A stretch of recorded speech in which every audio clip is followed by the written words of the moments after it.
Now, let us prepare our hearts and minds for a time of meditation. I invite you to find a comfortable position in your seats. Close your eyes if you wish, and take a few deep breaths. Let go of any distractions or worries that may be on your mind.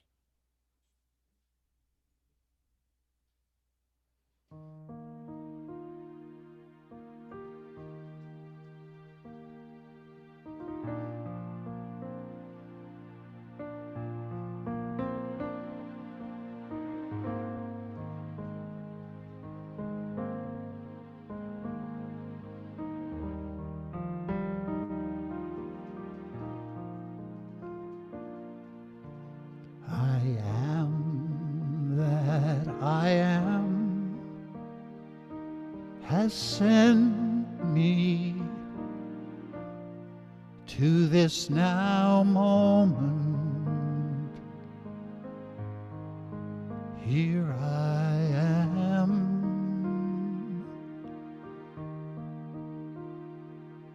I am that I am has sent me to this now moment. Here I am to be the voice and to be the heart through which heaven is made known on earth. To be the voice and to be the heart through which heaven is made known on earth. I am that I am has sent me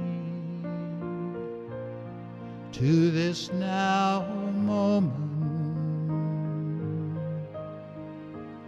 Here I am.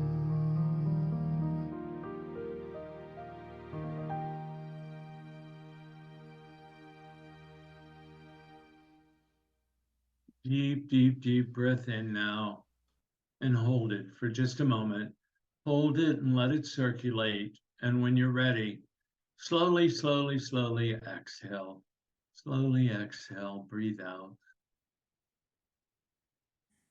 Another deep breath in and hold it for a moment. And as you exhale, drop the belly, drop the shoulders, and settle in. Settle in, for this is your time. This is your time to know that I am. I am that I am. That I am one with God, one with the universe.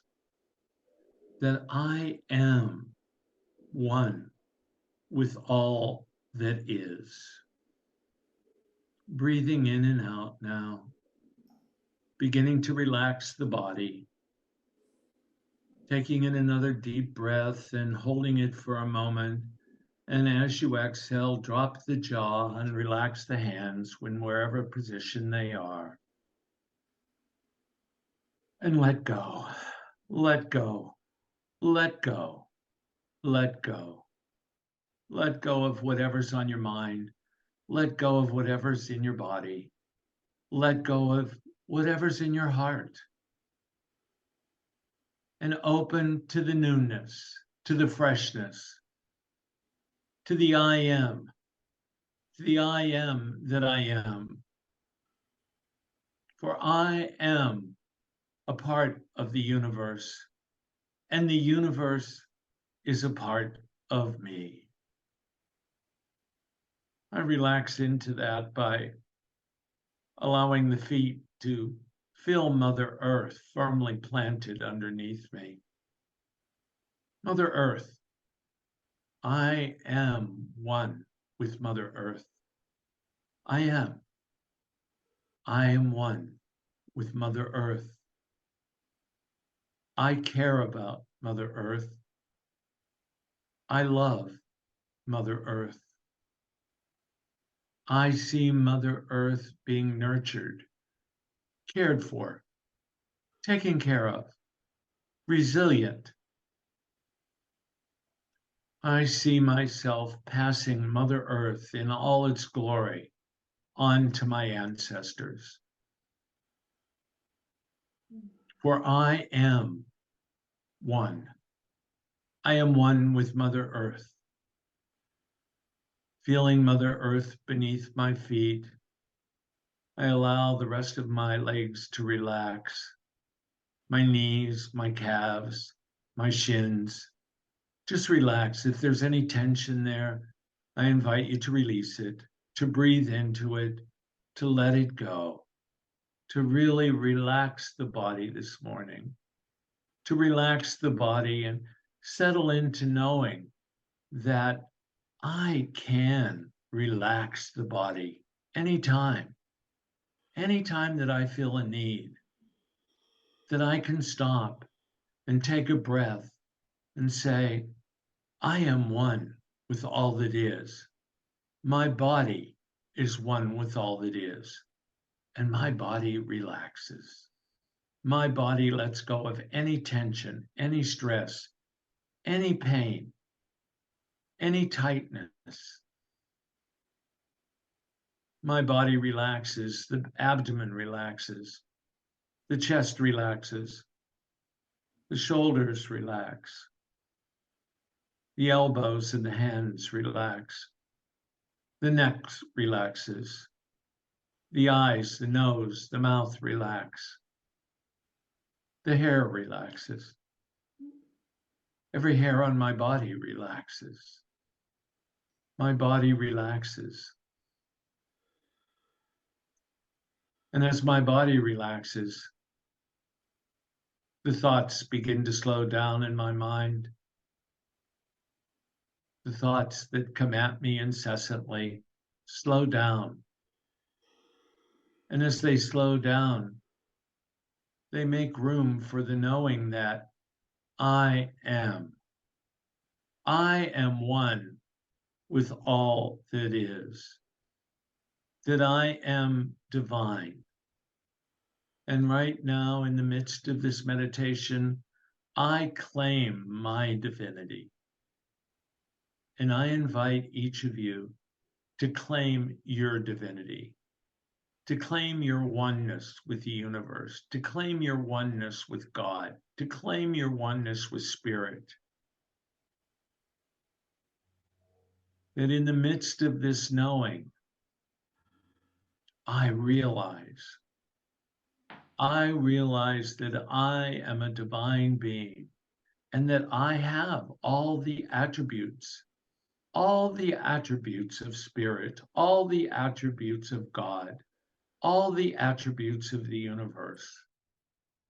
That I am love, I am will, I am understanding, I am zeal, I am power, I am life, I am imagination, I am elimination, I am all of these things, for I am a divine being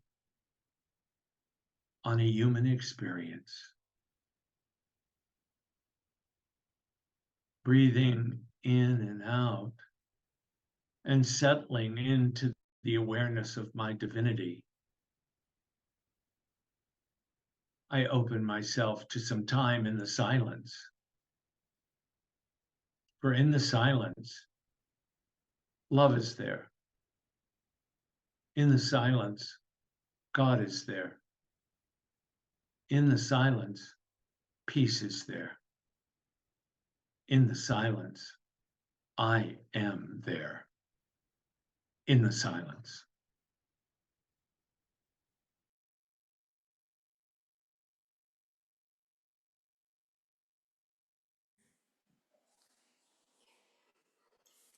just wanted to thank you so much for having us today, and I'm honored to share a song that I wrote about kind of holding that vision of divinity in everyone. So it's great actually. And just so you know what the chorus is, so you can sing along.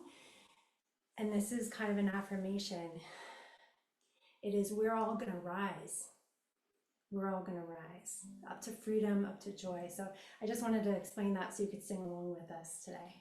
The guitar's too loud if I get close. I'll project. Okay.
Thank you, Alethea Rising. Thank Thank you. Thanks for being with us this morning. It's so good to have you here. It's always good to have you here. And that song was just what I needed. Let's give them another hand, shall we? Alethea Rising. Thank you. Thank you. We'll look forward to hearing from you again after the talk. Thanks for being with us. Hello. Good morning. So good to be here with you this morning.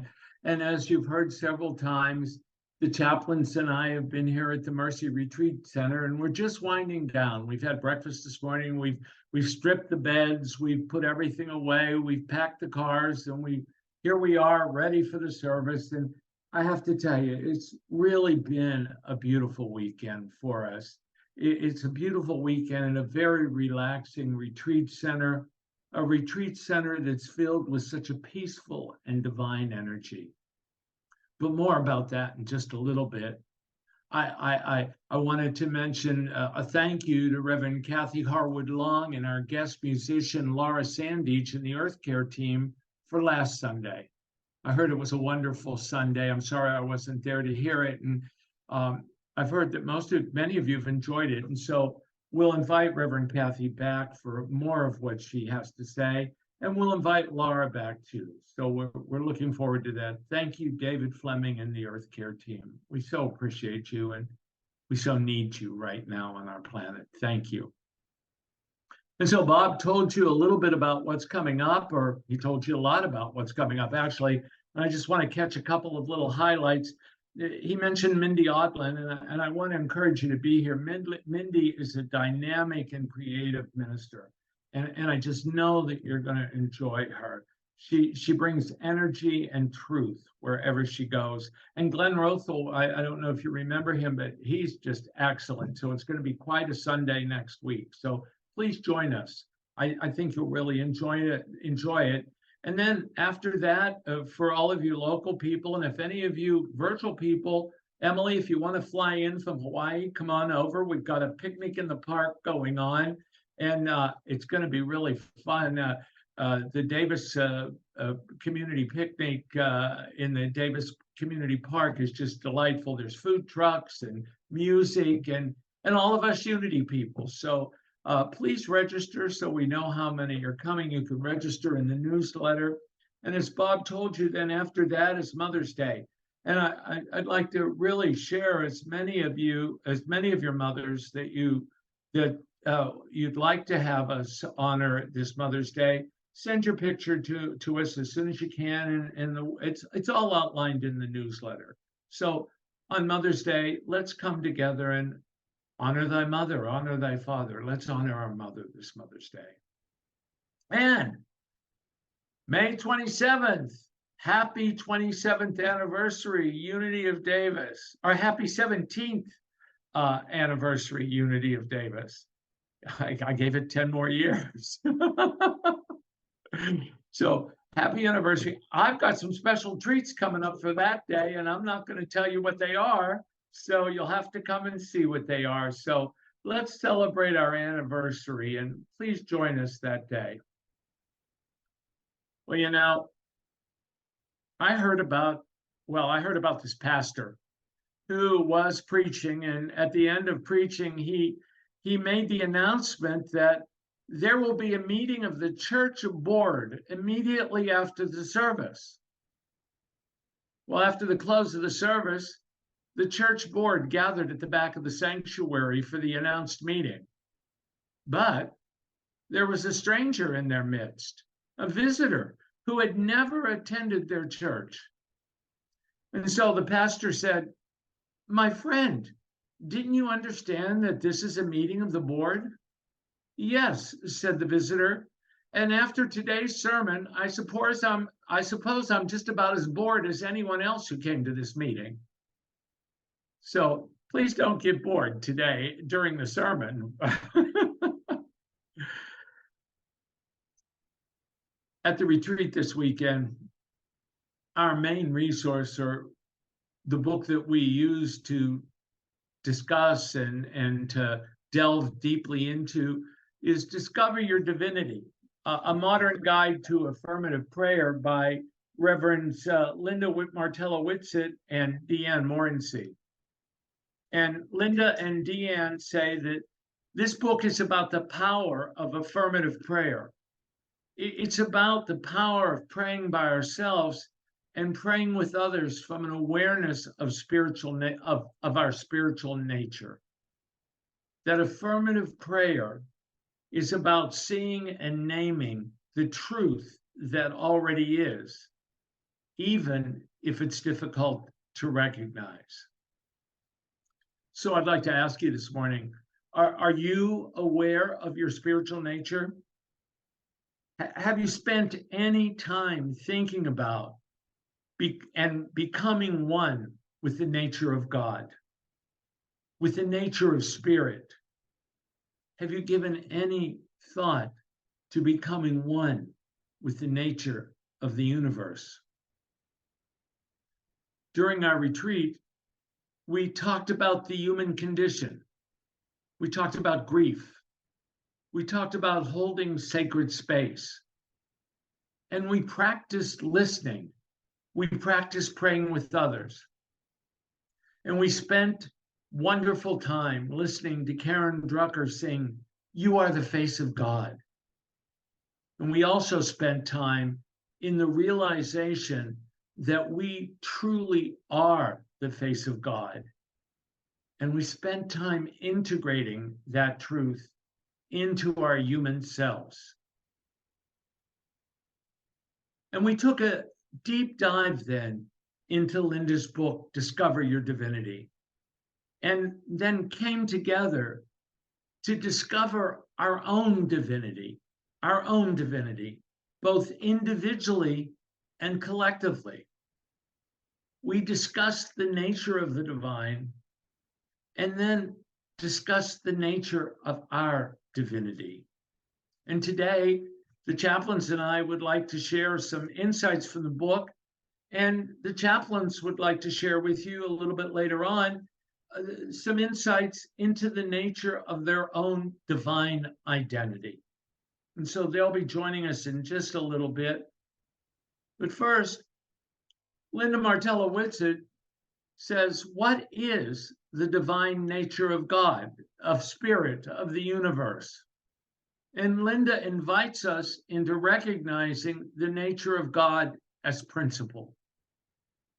That we can claim the principle as our own. That if God is principle, that we can claim that principle and that we are one with principle. And so we claim in that as knowing that as knowing that God is principle and claiming principle, we can claim then the spiritual authority of I am. I am. The I am, by which we become able to heal, to thrive, and to manifest the life that we deeply desire. By understanding the nature of God as principle, Linda says that we can then say that all life, all love, all wisdom, all strength, all order, and all divine capacities compose our divine identity. And whether we are aware of these capacities, whether we're aware of them or not, they are a part of us. And we only need to acknowledge, to cultivate, and to articulate them. And so what are these capacities that come with principle? What are these divine gifts that come from the nature of God, that come to us in this human experience that we can utilize? And we've talked about them a lot, but I want to just go over them quickly with you today. And you know them as the 12 powers, our 12 gifts from God. We've shared that, and we'll be sharing it more as we go, as we move through this year and as we move through next year, because they're so important to talk about and to integrate into our human experience, to integrate these gifts that are a part of our divine nature into our humanness. We talk about the capacity, the gift of love, which gives us the gifts of attraction and harmony, that love is the divine harmonizer, that when we bring love into this human experience, we can harmonize anything, any place, anywhere. Love, the divine harmonizer. And we look at the gift of strength, the gift that brings us steadfastness, the gift that brings us stability. Then there's the gift of faith that gives us perception, that gives us assurance, assurance in the things that we hope for. Faith moves us from imagination into creativity. Faith, assurance, perception.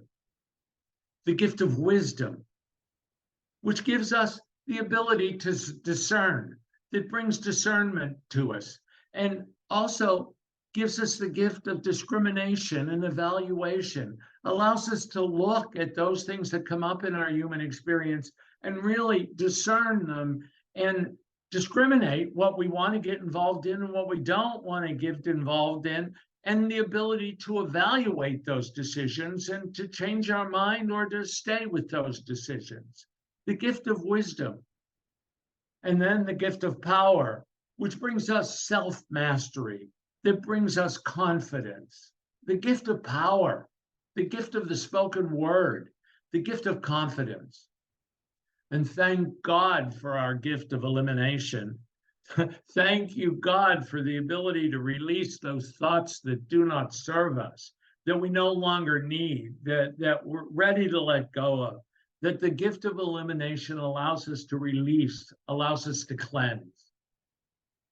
Ah, my favorite, the gift of imagination that's located in the third eye, that brings to us the gifts of creativity, of creation, of conception, that the thoughts that we imagine, that we hold in mind, produced like kind by faith with the assurance that we can bring them into this human experience. The gift of imagination, and the gift of understanding, which gives us the power, the ability of recognition and realization, to recognize what's going on in this human experience and to realize what it is, and then to move forward in that recognition and realization. Oh, and when we talked about a bit this weekend, and even a word that I got to hold in prayer with one of our participants this weekend, the gift of order. Divine order flows through me now. Order brings adjustment and organization and balance into our lives. The gift of zeal, the ability to get up and move, enthusiasm and inspiration. And finally, the gift of life that brings us vitality and wholeness. We have all of these gifts available to us through the divine nature of God, through the divine nature of the universe, through the I am that we truly are.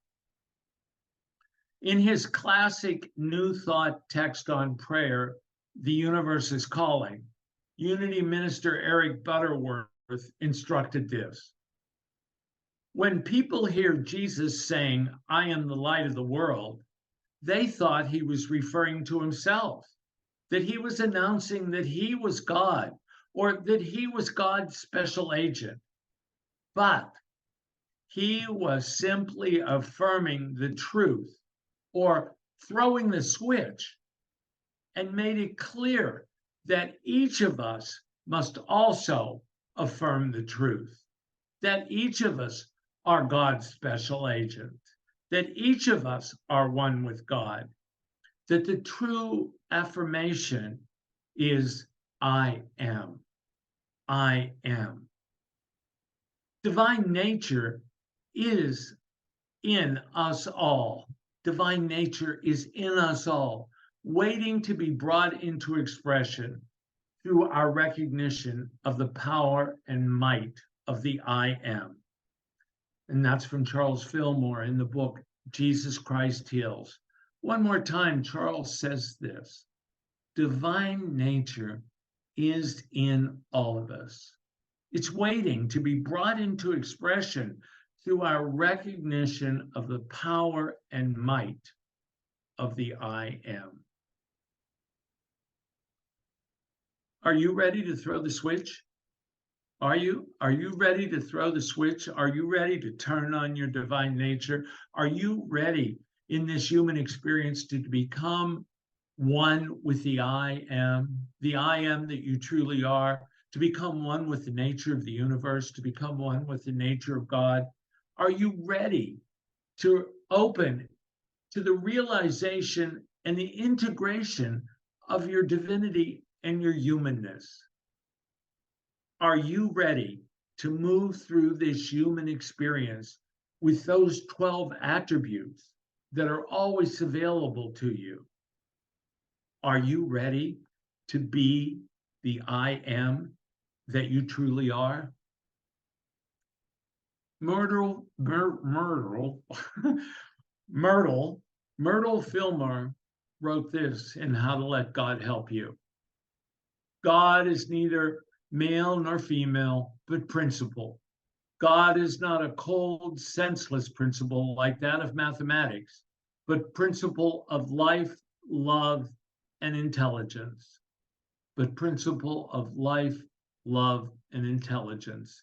And Myrtle goes on to tell us in her healing letters that God is life. We make that life into living, that God is love, and we make divine love into loving, that God is substance, and we take the substantial reality and bring it through into the manifest world, into the human world, into our human experience, that God is wisdom, and we claim oneness with divine wisdom, and it expresses through us as wise thoughts and decisions and actions, the light of life that glows from heart and face, from the face of God, and yes, from every cell of the body. Linda tells us that we can look at three different perspectives of God. We can look at the it is, the it, God, God. And when we understand God as transcendent or exterior, objective phenomena, we are recognizing God. And when we say, God, you are, we understand God as shared, relational, a relational experience with us. We become ready to relate to God. And then we say, I am. When we understand that God is eminent, an interior, subjective experience within us, we are realizing God. We may realize God as the I am, as the silence. This realization means that there is no separation, that there is only oneness. So those are some of the things that we talked about this weekend. What have you been talking about this weekend?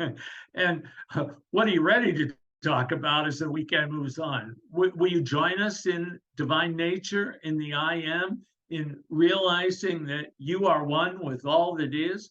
For the chaplains are having realizations, and I'd like to invite them to share their realizations with you now. And so I think we're starting with Don and then going forward. Don, would you like to share?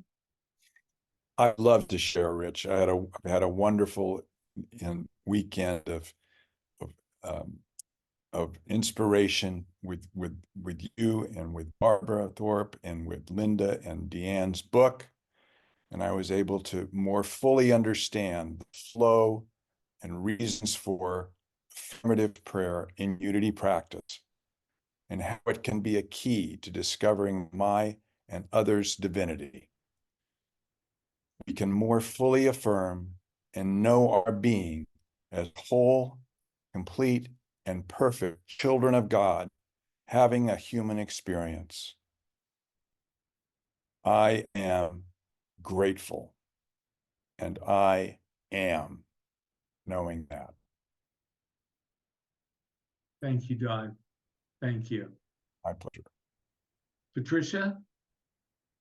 Well, I came to this weekend, which has been glorious, thinking it's a bit audacious to think that I have divine. Even though I've studied it and heard it and been with Unity for a number of years, still integrating that into my being.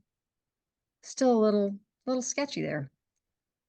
But now I realize this weekend that it's okay for me to claim my divinity. And it's okay for one reason, and that is because it's in all of you also.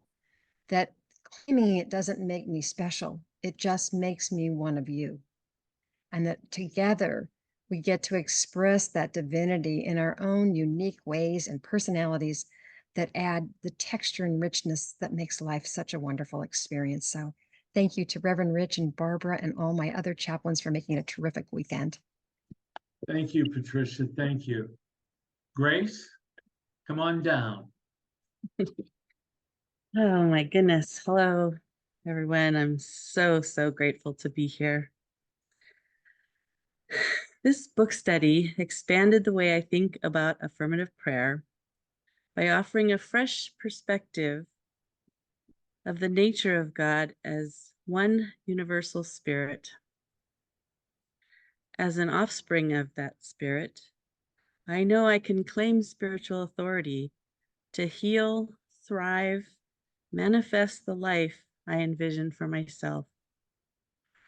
It was an inspiring look at affirmative prayer from a consciousness of oneness for coping with life challenges with the ability to shift our thoughts with the power of mind action. God is love, I am love, and I have everything I need. Thank you, Grace. Thank you very much. Thank you. What a joy it's been to be here with you. And Julie Curry. Thank you, Barbara and Reverend Rich, for a wonderful weekend. It's been very meaningful to me, and I wrote this. When I open to my inner and sacred self, I realize I am connected to all of life and every living thing. God is life. God is love. God is substance and active everywhere. I am in the oneness, the presence of the one mind and power of the universe. I claim I am divine. I state my needs for what is right and good for me, and I use my imagination to visualize it so it can be manifest. And then, oh God, you already know my needs. I am grateful. Thank you, Julie. Thank you. And Dottie. I became conscious of hope rising in our world. And I became conscious this weekend of all of us working together to lift our world. And this is what came to me. Right now, in this holy moment, this sacred time, I invite you to rise with me to the highest possession of your being. We claim and rejoice that we are blessed by creation, infused by light, and lifted to the realization that we are the divine children of God with love. Right now, right here, we let our light shine so it glorifies our source, which is in heaven, the vibrant abode of peace and harmony. And thank you all to all. Thank you, Dottie. Thank you. Been a joy to be here with you. Thank you, chaplains. And you may notice that one chaplain isn't here with us. And so Marcia Chicotto was here with us, and she's on the service this morning, but she caught a little bug yesterday, and she's in the process of using her power of elimination to get rid of it at home. So thank you, Marcia. We miss you, and thank you for all your work as a chaplain. And I want to stop for a moment, and you've heard another name mentioned during the service this morning. I want to thank Barbara Thorpe. Many of you know Barbara Thorpe. During the pandemic, Barbara Thorpe was with us almost every Sunday from Linwood, Washington. She'd come virtually to our service and then join the live stream service at Unity of Linwood. Barbara Thorpe has been a chaplain for over 20 years. She currently serves on the UWM LRDT team, and I don't remember what that stands for, but she's been an active person in the Unity movement for years. And her presence here just added such a special touch to the retreat. And it was such a joy for me to facilitate it with her. So thank you, Barbara Thorpe, for being with us this weekend. Thank you. And I want to close with a quote from Charles Fillmore in Talks on Truth. Charles says this: "It is your mission to express all that you can imagine God to be. Let this be your standard of achievement. Never lower it, nor allow yourself to be belittled by the cry of sacrilege. You can attain to everything you can imagine. If you can imagine that it is possible to God, it is possible to you." Thank you. Good to be with you from the Mercy Retreat Center. Thank you.